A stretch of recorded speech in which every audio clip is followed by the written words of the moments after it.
கர்த்தருடைய பரிசுத்த நாமத்திற்கு மகிமை உண்டாகட்டும். இந்த நல்ல நாளிலும் ஜாய் குட் நியூஸ் டிவி மூலமாக உங்களை சந்திப்பதிலே நான் மிக்க மகிழ்ச்சி அடைகிறேன். இந்த உயிர் மீட்சி நேரம் வழியாக உங்களை சந்தித்து இந்த செய்தியை கொடுக்கும்படியாய் கர்த்தர் தந்த வாய்ப்புக்காக கர்த்தரை நான் ஸ்தோத்திரிக்கிறேன். கிறிஸ்துவர்களே, இந்த ஊழியங்களுக்காக பாரத்தோடு ஜெபித்து தாங்கும்படி உங்களை நான் அன்போடு வேண்டிக் கொள்கிறேன். கர்த்தர் உங்கள் அனைவரையும் ஆசீர்வதிப்பாராக. இயேசுவின் நல் நாமத்திலே நான் வாழ்த்துக்களை நான் கூறிக்கொள்கிறேன். கர்த்தரேசு ராஜாதி ராஜனா திரும்ப வரும் நாள் நெருங்குதே. கர்த்தரேசு ராஜாதி ராஜனா திரும்ப வரும் நாள் நெருங்குதே. இருளில் மறைந்திருப்பவைகளை வெளியரங்கமாக்கிடுவாரே. இருளில் மறைந்திருப்பவைகளை வெளியரங்கமாக்கிடுவாரே. இருதயத்தின் யோசனைகளை வெளிப்படுத்தி காட்டிடுவாரே. இருதயத்தின் யோசனைகளை வெளிப்படுத்தி காட்டிடுவாரே. கர்த்தரேசு ராஜாதி ராஜனாம் திரும்ப வரும் நாள் நெருங்குதே. கர்த்தரேசு ராஜாதி ராஜனாம் திரும்ப வரும் நாள் நெருங்குதே. பாவ மன்னிப்பை பெற்று கொண்டோம் நியாய தீர்ப்பு நடந்திடும் நாளில். பாவ மன்னிப்பை பெற்று கொண்டோம் நியாய தீர்ப்பு நடந்திடும் நாளில். தேவ கோபம் நீக்கப்பட்டதால் ஏக மகிழ்ச்சி அடைந்திடுவாரே. தேவ கோபம் நீக்கப்பட்டதால் ஏக மகிழ்ச்சி அடைந்திடுவாரே. கர்த்தரேசு ராஜாதி ராஜனாம் திரும்ப வரும் நாள் நெருங்குதே. கர்த்தரேசு ராஜாதி ராஜனாம் திரும்ப வரும் நாள் நெருங்குதே.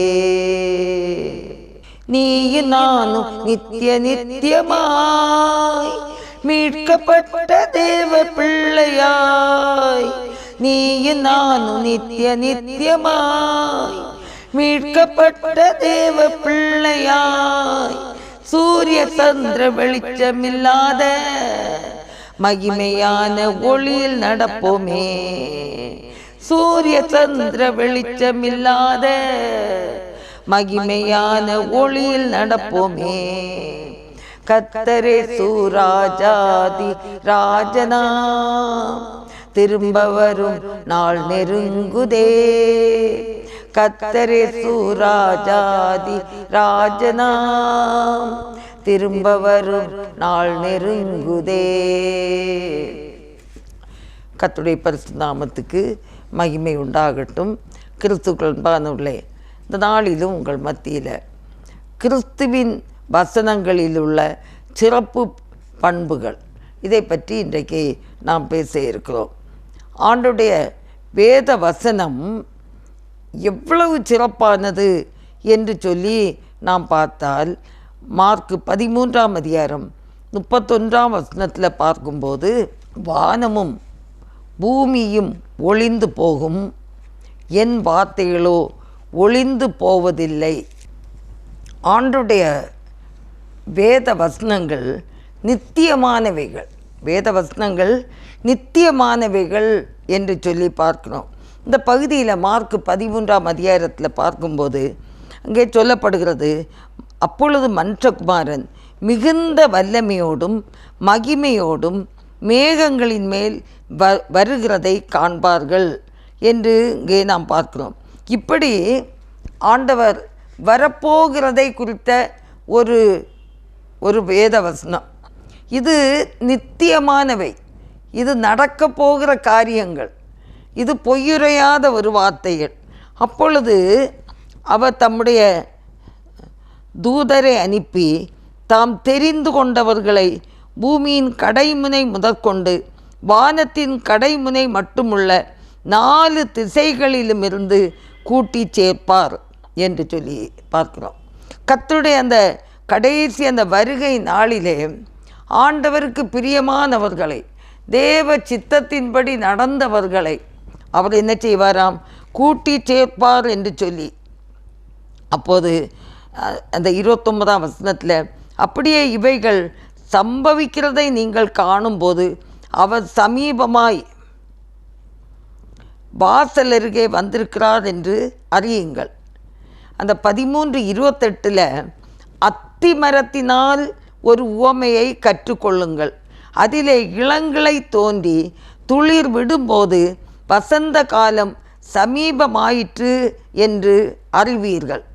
அப்படியே இவைகள் சம்பவிக்கிறதை நீங்கள் காணும்போது அவர் சமீபமாய் வாசல் அருகே வந்திருக்கிறார் என்று அறியுங்கள் என்று சொல்லி பார்க்கிறோம்.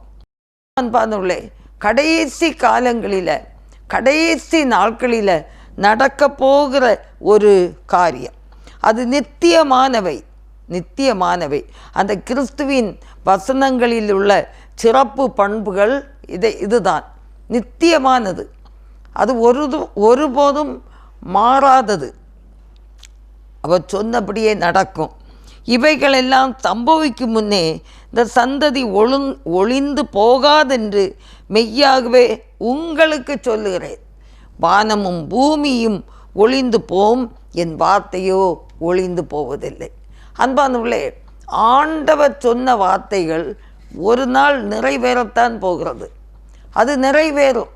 அது சமீபமாயிற்று. இருந்தாலும் ஒருவேளை யாராவது கேட்கலாம், எப்போதிருந்தே இதோ வருகிறேன் என்று சொல்லுகிறார், இன்னும் அவர் வர காணோமே. ஆண்டவர் பொறுமையாக இருந்து எல்லாரும் ரட்சிக்கப்பட வேண்டும், சத்தியத்தை அறிகிற அறிவை அடைய வேண்டும், ஒரு ஆத்மா கூட கெட்டு போகக்கூடாது. அதற்காக தான் அவர் தாமதமாக இருக்கிறார். ஆகினால் அன்பானவர்களே, நாம் அவருடைய வார்த்தைகளை நாம் நம்ப வேண்டும். அது நித்தியமானவை. 2வதாக பார்க்கும்போது தேவனுடைய வார்த்தை, தேவனுடைய வசனங்கள் கிருபை உள்ளவை. லூக்கா 4ஆம் அதிகாரம் 22ஆம் வசனத்தில் எல்லாரும் அவருக்கு நற்சாட்சி கொடுத்து அவருடைய வாயிலிருந்து புறப்பட்ட கிருபையுள்ள வார்த்தைகளை குறித்து ஆச்சரியப்பட்டார்களாம். அல்லேலூயா. அன்பானவர்களே, ஆச்சரியப்படக்கூடிய அளவுக்கு கர்த்தருடைய வார்த்தை கிருபை உள்ளதாய் இருக்கிறதை நாம் பார்க்கிறோம். ஆகையினால அந்த கிருபை உள்ள வார்த்தைகளை நாமும் கூட விசுவாசித்து நம்பி முன்னேறி செல்ல வேண்டும். இன்னும் நாம் பார்க்கும்போது 3வதாக கர்த்தருடைய வசனங்கள் அதிகாரமுடையவை.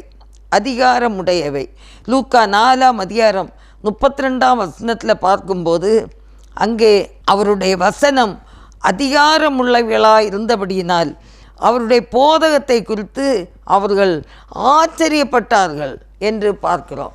கலிலேயாவில் உள்ள கப்பர்நகூம் பட்டணத்தில் இயேசு கடந்து போன போது ஒரு ஓய்வு நாள் அன்று அவர் அதிகாரமுடையவராய் அவர் என்ன செய்தாராம்? போதித்தார் என்று சொல்லி.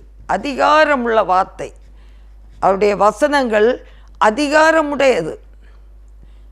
ஆகையினால அதை குறித்து எல்லாரும் ஆச்சரியப்பட்டிருக்காங்க. எப்படி இவங்களுக்கு இந்த அதிகாரமுள்ள வார்த்தைகள், வசனங்கள் வந்தது என்று எல்லாரும் ஆச்சரியப்படக்கூடிய அளவுக்கு ஆண்டவர் நடத்தி இருக்கிறதை பார்க்கிறோம். அன்பானவர்களே, ஆகையினால தொடர்ந்து நம்ம இந்த அதிகாரம் நித்தியமான வசனங்கள், கிருபையுள்ள வசனங்கள், அதிகாரமுள்ள வசனங்கள், அது மட்டும் இல்லை, ஆவிக்குரியவை பார்க்கும்போது யோவான் 6ஆம் அதிகாரம் 63ஆம் வசனத்தில் பார்க்கும்போது ஆவியே உயிர்ப்பிக்கிறது, மாம்சமானது ஒன்று கூதவாது. நான் உங்களுக்கு சொல்லுகிற வசனங்கள் ஆவியாயும் ஜீவனாயும் இருக்கிறது என்று சொல்லி பார்க்கிறோம். ஆவியை என்ன செய்கிறது? ஆவியை உயிர்ப்பிக்கிறதா இருக்கிறது. மாம்சமோ ஒன்றுக்கு உதவாது. ஆமன்பானுள்ளே, நம்முடைய வாழ்வை உயிர்ப்பிக்கிறது வசனம். வேத வசனம் உயிர்ப்பிக்கிறது மாத்திரம் இல்லை, அவருடைய வேத வசனம் நம்முடைய கால்களுக்கு அது தீபமாக இருக்கிறது, நம்முடைய பாதைக்கு வெளிச்சமாக இருக்கிறது. எவ்வளவோ சொல்லிட்டு போகலாம். ஆண்டுடைய வார்த்தைகள், அவருடைய வசனங்கள் நம்மை எப்படி நடத்துகிறது என்று. ஆகையினால அவருடைய வசனத்தின் மேல் நாம் எப்படி இருக்க வேண்டும்? விசுவாசம் உள்ளவர்களாக இருக்க வேண்டும். விசுவாசிக்கிறவன் பதறான்.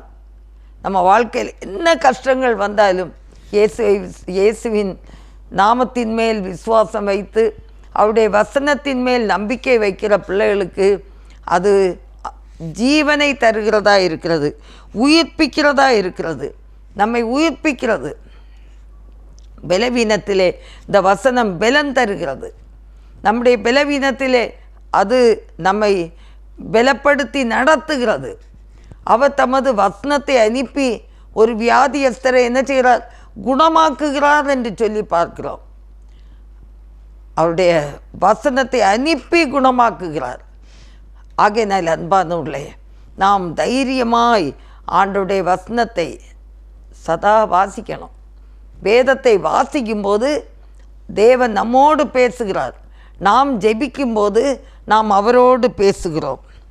அது மட்டும் இல்லை, கடைசியாக அந்த வேத வசனம் ஜீவன் அளிப்பவை. ஜீவன் இங்கே பார்க்குறோம். யோவான் 6:68 சீமோன் பேதுரு அவருக்கு பிரதி உத்தரமாக, ஆண்டவரே, யாரிடத்திலே போவோம்? நித்திய ஜீவ வசனங்கள் உம்மிடத்திலே உண்டே என்று சொன்னார்கள். அங்கே ஆண்டவரை பின்பற்றின இந்த 12 சீஷர்கள் மாத்திரமல்ல, இன்னும் அநேகர் ஆண்டவரை பின்பற்றினார்கள். ஆனால் பின்பற்றின அநேகர் இது கடினமான உபதேசம் என்று சொல்லி நிறைய பேர் பின்வாங்கி போனார்கள்.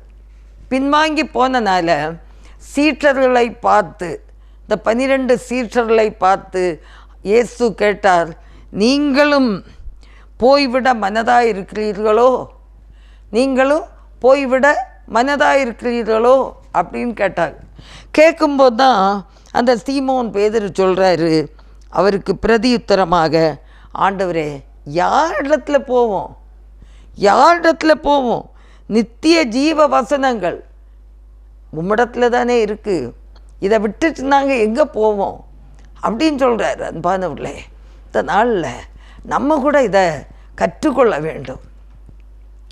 இன்றைக்கு தடுமாறி நிற்கிற யாராவது இருந்தீங்கன்னா, வேறு நிறைய பேர் பின்பற்றினாங்க, ஆண்டவரை பின்பற்றினாங்க. நிறைய பேர் இது கடினமான உபதேசம் பின்வாங்கி போனாங்க. இன்றைக்கு அநேகம் பேர் அப்படி சொல்கிறாங்க. எப்போ பாரு கஷ்டம், நஷ்டம், பாடு, தொல்லை, எதுக்கு இந்த இயேசுவை பின்பற்றி நமக்கு என்ன பிரயோஜனம் அப்படிலாம் கேட்டவங்க இருக்காங்க. எனக்கு அன்பான தேவனுடைய பிள்ளையே, இக்காலத்து பாடுகள் இனி வரும் மகிமைக்கு ஒப்பிடத்தக்கவைகள் அல்ல. ஆகையினால அந்த சின்ன கஷ்டமோ பெரிய கஷ்டமோ யாரிடத்துல போவோம்? நித்திய ஜீவ வசனங்கள் உம்மிடத்திலே தானே உண்டு. நித்திய ஜீவன் நீர் தானே தர வேண்டும். இந்த உலகத்திலேருந்து கடந்து போயிடலாம். ஆனால் மனுஷனுக்கு மரித்த பிறகுதானே ஒரு வாழ்வு இருக்கிறது. அந்த வாழ்வுக்கு நேராக கடந்து போக வேண்டாமா? அன்பானவர்களே, ஆண்டவரை நோக்கி பாருங்க. ஆண்டவரை நோக்கி பார்த்தவங்களுக்கு கட்டாயம் விடுதலை உண்டு, வெற்றி உண்டு, வாழ்வு உண்டு. நித்திய ஜீவன், நித்திய ஜீவ வசனம் உம்மிடத்திலே தானே உண்டு. அன்பானவர்களே, மனுஷன் மரித்த பிறகுதான் நித்தியமான ஒரு ஜீவனுக்குள், நித்திய ஜீவனுக்குள் கடந்து போகிறார்கள். இல்லாவிட்டால் நித்தியமான நரகம். நான் சின்ன பருவத்தில் பாடின ஒரு பாடல் நான் சண்டே கிளாஸில் நான் படித்த பாட்டு. தீயத்தை அடைய 2 பாதை உண்டு, நரகத்தின் பாதையோ விரிவானது, மோட்சத்தின் பாதையோ குறுகினது. எந்த பாதை செல்வாய் தம்பி நீயே சொல்வாய், எந்த பாதை செல்வாய் தங்கை நீ சொல்வாய். இயேசு உன்னோடு எந்நாளும் நடக்கும் உண்மை இனிமையாம், அவர் கையின் கைப்பற்ற வழி விலகேன் எந்நாளும். எந்த பாதை செல்வாய் தம்பி நீயே சொல்வாய், எந்த பாதை செல்வாய் தங்கை நீ சொல்வாய். நித்தியத்தை அடைய 2 பாதை. நித்தியம், நித்தியமாய் பரலோக ராஜ்யம், இல்லாவிட்டால் நித்தியமாய் நரகம். அன்பானவர்களே, இந்த உலகத்தில் வாழுகிற இந்த நாட்களில் நம்முடைய உலகத்தின் ஓட்டம் அந்த நித்தியத்துக்கு நேராய் போகிற விதமாய் இருக்க வேண்டும். ஆண்டவரை சார்ந்து கொள்ள வேண்டும். இந்த பேதுருவுக்கு தேவன் ஒரு வெளிப்பாட்டை கொடுத்தார். நித்திய ஜீவ வசனங்கள் உம்மிடத்திலே தானே உண்டு. ஆமன்பானவர்களே, எந்த சூழ்நிலையானாலும் பின்வாங்கி போகாதுங்க. ஆண்டவரையே நீங்கள் சார்ந்து கொள்ளுங்க. ஆண்டவரையே சார்ந்து இருக்கும்போது அது நம்மை விடுவித்து காக்கும்.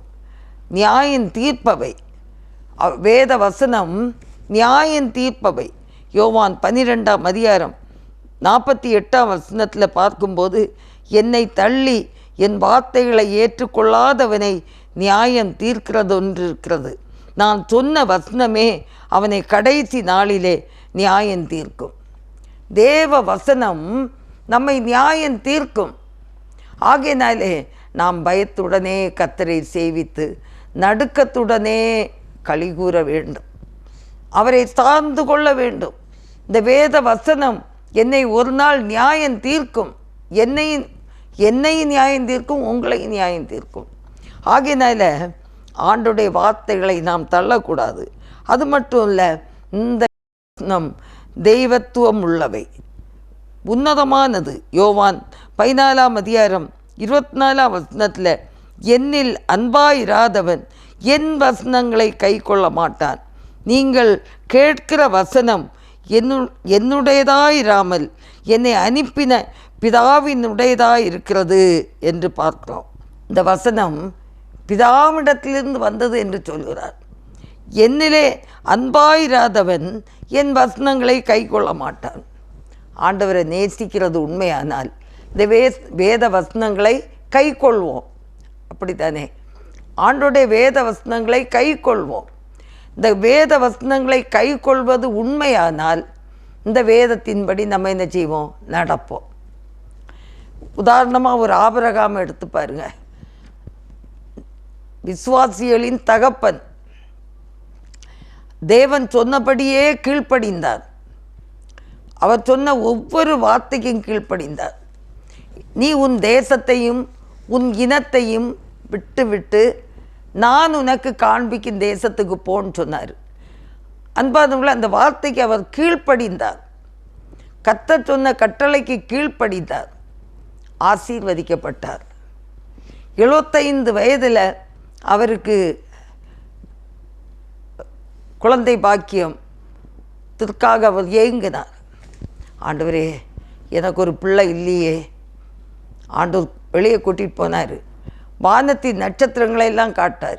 என்ன கூடுமானால் எண்ணுன்னு முடியாது. இந்த அளவாய் உன் குடும்பத்தை நான் ஆசீர்வதிப்பேன்னு சொன்னார். அப்படியே அந்த 75 வயசு தாண்டி 100 வயசு போயிட்டு பொறுமையோடு காத்திருந்தார். விசுவாசத்தோடு காத்திருந்தார். ஆண்டோடைய வார்த்தைக்கு காத்திருந்தார். 100 வயதில் குழந்தையை பெற்றெடுத்தார். அந்த சாராளும் தனக்கு பலனில்லாதிருந்தும் விசுவாசத்தோடு பிள்ளையை பெற்றெடுத்தாள். அன்பானவர்களே, குழந்தை வளர்ந்தது. ஆண்டவர் சொன்னார் ஒரு நாள், அந்த ஆபிரகாமை சோதிக்கிறாரு. நான் உனக்கு தந்தனே ஒரு ஏக புத்திரன், அவனை நீ அந்த மோரியா அந்த மலைக்கு மேலே கொண்டு போய் எனக்காக நீ பலியிடுன்னு சொன்னார். பாருங்க, இந்த ஆபிரகாமுக்கு தேவ வார்த்தையில் நல்ல விசுவாசம். ஒருவேளை அவர் பலி செலுத்தினாலும் அவர் உயிரோட எழுப்ப வல்லமை உள்ளவர், அப்படி விசுவாசித்து இருந்திருப்பார். ஆகையினால்தான் தைரியமாக குழந்தையை கூட்டிகிட்டு போகிறாரு. குழந்தை கூட கேட்குது, அப்பா எல்லாம் இருக்குது, பலிக்கான ஆட்டுக்குட்டி எங்க? மகனே, கர்த்தர் பார்த்து கொள்வார். வேலைக்காரர்கிட்ட சொல்கிறாங்க, நீங்கள் எங்கே இருங்க, நானும் பிள்ளையாண்டானும் போய் பலியிட்டு திரும்பி வருகிறோம். எல்லாம் விசுவாச வார்த்தைகள். ஆண்டவரை விசுவாசித்தனால, அந்த தேவன் பேரில் அன்பு வைத்தனால தான் தேவனுடைய வார்த்தைக்கு கீழ்ப்படிந்தார். இன்றைக்கு அன்பான தேவனுடைய பிள்ளைகளே, நீங்கள் இயேசு கிறிஸ்துவை நம்புறதா இருந்தால், இயேசுவை நீங்கள் விசுவாசிக்கிறதா இருந்தால், அவருடைய வார்த்தைக்கு நீங்கள் என்ன செய்யுங்க? கீழ்ப்படியுங்க. இந்த ஆபிரகாம் கீழ்ப்படிந்தார். அங்கே மேலே போனார். இந்த அருமையான குழந்தைய காலை கையெல்லாம் கட்டி பலிபீடத்துக்கு மேலே கெட்டினார். கத்தியை ஓங்கினார். அவ்வளோதான். ஒரு செகண்ட், ஆபிரகாமே கையை கீழே போடு. திரும்பி பார்த்தாரு, அங்கே முள்ளுக்குள்ளே ஒரு ஆட்டுக்குட்டி. அதை பிடிச்சி பலியிட்டார். அல்லேலூயா! கர்த்தர் நல்லவர். அவருடைய வார்த்தை உண்மையானது. அவர் வாக்கு கொடுத்தவர், மாற மாட்டார். ஆபிரகாமுக்கு கொடுத்த வாக்கு நிறைவேற்றப்பட்டது. ஆனால் அவர் கீழ்ப்படிந்தார். கர்த்தரிடத்தில் அவ்வளவு அன்பு கூர்ந்தனால்தான் அந்த கர்த்தருடைய வார்த்தைக்கு கீழ்ப்படிந்தார். இன்றைக்கு நீங்களும் நானும் எப்படி இருக்கிறோம்? அன்பு கூறேன்னு சொல்கிறோம், கீழ்ப்படுகிறோமா? ஆண்டவருடைய வார்த்தைக்கு கீழ்ப்படுகிறோமா? என்னில் அன்பாயிராதவன் என் வசனத்தை கை கொள்ள மாட்டான். என்னிடத்தில் அன்பாயிராதவன் என்னுடைய வசனத்துக்கு கீழ்ப்படிய மாட்டார். ஆனால் என்னிடத்தில் அன்பாக இருக்கிறவங்க பிதாவிடத்திலிருந்து வந்த இந்த அனுப்பின வேத வசனங்களை, ஆண்டவர் தந்த வேத வசனத்தின் மேல் நம்ம என்ன செய்வோம்? கீழ்ப்படியணும். அந்த கீழ்ப்படிதல் தான் முக்கியம். ஆண்டவரை நேசிக்கிற பிள்ளைங்க கீழ்ப்படிவாங்க. அன்பானவர்களே, ஆண்டுடைய வார்த்தைகள் நித்தியமானவை. கர்த்தருடைய வசனம் கிருபை உள்ளவை. கர்த்தருடைய வசனம் அதிகாரமுடையவை. கர்த்தருடைய வசனம் ஆவிக்குரியவை.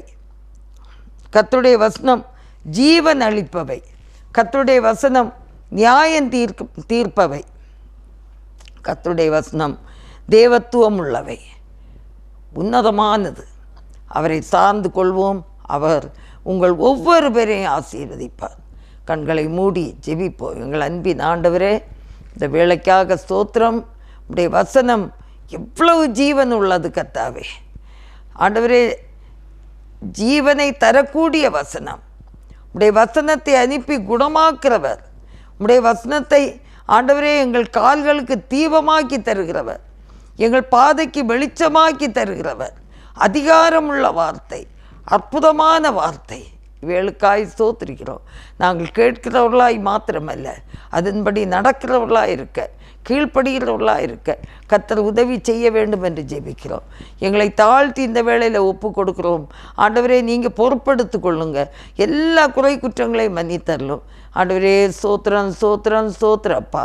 ஆண்டவரே, உம்முடைய அன்பு கரங்களை எங்களை தருகிறோம். ஆண்டவரே, என்னோடு ஜெபிக்கிற பிள்ளைகள், இந்த வசனத்தை கேட்கிற பிள்ளைகள் எல்லாரையும் ஆசீர்வதிங்கப்பா. வியாதியோடு பிரச்சனைகளோடு யாராவது இருந்தால் அவருடைய வியாதியை ஆண்டவரே உம்முடைய வசனத்தை அனுப்பி குணமாக்கும்படியாய் செபிக்கிறோம். இயேசு கிறிஸ்துடைய இரத்தம் சகல பாவங்களை நீக்கி சுத்திகரிக்கிறதப்பா. ஆண்டவரே, பாவத்தை போக்க மாத்திரமல்ல, வியாதிகளை குணப்படுத்துகிறபடினாலே ஆண்டவர் தாமே தமது பிள்ளைகளை பலப்படுத்துங்க, சுகப்படுத்துங்க. ஆண்டவரே, விசுவாசத்துக்குள்ளே ஆழமாய் கடந்து போக கர்த்தர் உதவி செய்வீராக. எங்களை தாழ்த்தி ஒப்பு கொடுக்குறோம். இயேசு கிறிஸ்துவின் நல்ல நாமத்தில் ஜெபங்கேளும் பிதாவே. ஆமேன், ஆமேன். கர்த்தர் தாமே உங்களை ஆசீர்வதிப்பாராக. ஆமேன்.